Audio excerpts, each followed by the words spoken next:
All right, welcome to our lesson here on circles, the terminologies of circles, the measures of central angles and arcs, and then a couple of questions that we'll see related to that. A lot of these words you're probably familiar with, some of them you maybe not be, but what is a circle? A circle is a set of points that are equidistant from a given point. That given point is called a center, in this case right over here. In this circle, the point C is the center, and then every single point on here, the circle itself, is every point that's a certain distance, that certain distance called the radius, away from that point. And then a radius, you're familiar with as a result as well, it is that distance that we're talking about. Specifically a radius is a segment, has two endpoints. One would be at the center, the other would be at the point on the circle. In this case here, there are three radii drawn. There's this one, and this one. They are all segments that go from the center to a point on the circle. There's an infinite number of radii within a circle, just like there's an infinite number of points in here as well. But every single distance there is called a radius. It's both a distance and it is a segment. A chord is a segment, like a radius, but both of its endpoints are on the circle. That's what a chord is. A diameter is a chord, because what is a diameter? A diameter is a chord, it's a segment whose endpoints are on the circle that contains the center. So diameter is a special chord. It contains the center. And because of that, it will have two radii, like I did when I defined those as radii a minute ago. Those two radii, when they form a straight angle like that, that makes a diameter. A secant is a line, segment, or ray that contains a chord. So a secant will pass through a circle. It will contain points outside of the circle, but it will contain the chord. Like in this case right here, there's my chord, but the secant goes beyond the circle. Secants go beyond the circle, chords will never. A tangent is a line, segment, or ray that intersects the circle at exactly one point. Perhaps you can imagine this circle like resting on this line, or the line resting on the circle, or something like that. That's when it's called a tangent. A central angle is exactly what it sounds like. It's an angle whose vertex is at the center. So in this case right here, angle ACB is a central angle. These angles right there would be central angles too. But they're formed by two radii, and the center is the vertex. An arc is a part of a circle. So the circle, of course, goes all the way around. That measurement of all the way around is going to be 360 degrees. This arc starting at point A and ending at point B along the circle, it's called an arc. And to name an arc, is you put a little arch type thing over it. It's literally an arc, a part of a circle over it, compared to like if it was a segment or a ray or whatever. But it's a minor arc because it's the shortest distance between A and B. Because you could go all the way around the other way, but I would probably need to tell you to go further, as in like go through D to get to B from A. That's called a major arc if you go the whole other opposite way around.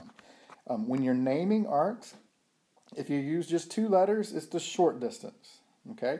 If you're naming, if you're doing the bigger arc, the major arc, you would have to use three letters to announce that you're going the long way around. So major arcs use three letters, minor arcs use two.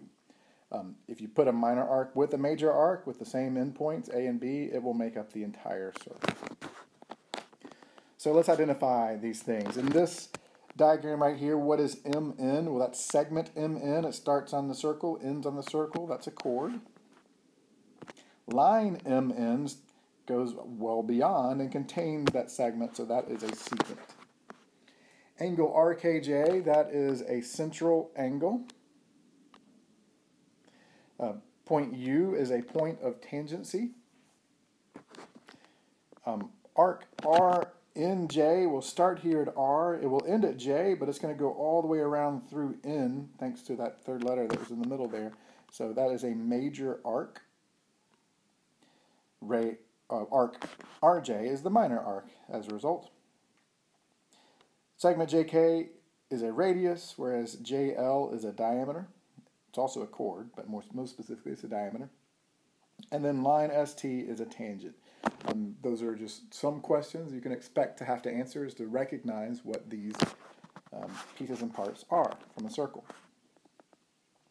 All right, let's get to some more fun stuff. The measures of central angles and arcs. Okay, central angles, we know how to measure angles. We could use a protractor that, and yes, with straight angles, 180 degrees and stuff like that. Circles also have degree. You're familiar with this. 360 degrees, you know, is a circle. You've heard that before. Well, it's the arc that creates the it's not an angle measure, it's an arc measure, but it's this angle measure here is 60 degrees. It's equal to the angle that arc intercepts. Like this angle intercepts at point A and point B, and so this central angle and this arc have the same measure. They're not congruent because they're different things, but this angle and that arc have the same measure. And then the major arc is going to be 360 minus that. So the major arc ADB is going to be 360 degrees minus 60. So in other words, the major arc and the minor arc together, added together, will equal 360. They have that same starting point. So a type of question you're going to get is going to end up feeling like some stuff we did when we did complements, supplements, vertical angles, and angle bisectors and whatnot. But we can find the measures of arcs with respect to the angles. Like, what's the measure of arc BC? Well, that goes here, arc BC. It's going to be equal to the measure of its central angle. So it's going to equal 32 because that angle there is 32. The measure of arc CBA, well, let's look at CBA. It starts at C, it goes through B, and ends at A. CA here is a diameter. It's half of the circle. Or we could figure out this. Because that's a straight angle here, that's 32 degrees. The supplement of that is 148. So arc BA is 148. If we combine those two, 32 plus 148, it's 180 degrees. So half of the circle is semicircle, is 180 degrees. I bet you already kind of knew that too. The measure of angle DOC will be 58 because that arc is 58. Central angles and those arcs are equal. The measure of BA, we've already figured out, is 148 when we're talking about the other angle. Arc DA is the only missing arc at this point. We had 58, 32, 148, 122. All of those have to add up to equal or 360 rather. Or the semicircle over, if this was 180, arc CBA, well, this one is as well. Those together, CBA. So 180 minus 58 is 122. DOA, measure of angle DOA, will be the same. And the measure angle DBA, of arc DBA, will start here at D. We will travel through B and end at A. So that's this whole arc right here. We can add all those pieces together. Or we can take the whole 360 and subtract the missing part, which is 122. Either way, we will get 238. Those questions will likely end up being pretty happy and easy for us. So that's how arcs and central angles work. Here are just some other things that we can do now that we know what we do know. So first of all, the radius of a circle is always equal to the radius of a circle. So if you combine a radius and a chord and make a triangle, that's going to be an isosceles triangle because those two radii are congruent. Opposite the congruent sides, opposite the congruent radii are congruent angles. So this is an isosceles triangle. So how do you solve for x? 180 minus 112 is 68. Those two angles together are congruent. So 68 divided by 2 is 34. Number 18 asks us to find the length of AB. Well, that's a right angle there. Remember, those sides are congruent, so this is 13 and that's 13. So what type of triangle is this? This is an isosceles right triangle, also known as a 45-90 triangle, which means we get to multiply by the square root of 2 to find the length of AB. Number 19, that's a 60-degree angle there. Remember, this is isosceles, so we can figure out what these other missing angles are, just like we did for these other triangles, to figure out those angles. 180 minus 60 is 112, divided by 2 is 60 and 60. So this is an equilateral triangle, so x is 6. On number 20, if the measure of this angle is 110, then arc LN out there is 110. So that major arc is going to be 360 minus 110, 250. I have two diameters that are intersecting here to make angle x, or the measure of where x is. So those two diameters, then that angle down here in the middle is 16. Straight angle is 163. I can use vertical angles to get it. Or I can figure out what this arc over here is, but thanks to the semicircle, that's 163.